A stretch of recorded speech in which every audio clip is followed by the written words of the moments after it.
paano mag-deactivate ng Facebook account. So, punta lang tayo sa may Facebook. Dito sa may Facebook, may makita kayo dyang tatlong line.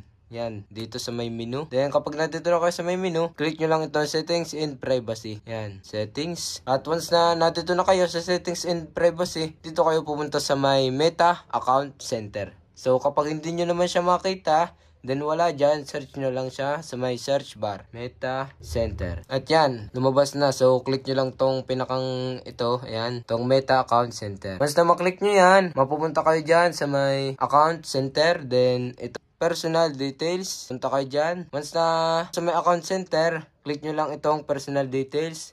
Tapos itong account ownership and control. At dito may makikita kayo na deactivation or deletion. So click nyo lang yan. Then click nyo tong inyong pinakang Facebook account. And ayan. So pipiliin nyo is itong deactivate account. So itong delete account is madedelete siya permanently. So hindi nyo na siya mabubuksan. So ito is deactivate lang. Basahin nyo na lang dito yung mga information na yan. Deactivate account. Then continue button. Once na ma-continue ninyo, ilagay nyo yung inyong password ng inyong Facebook account. Once na malagay nyo na yung inyong password ng inyong Facebook account, so click the continue button ulit. And ayan, dahilan kung bakit mo i-deactivate ang iyong account. So pumili lang ka dyan kahit alin. Then click the continue. Kapag nandito na kayo, basahin nyo lang yung information na yan.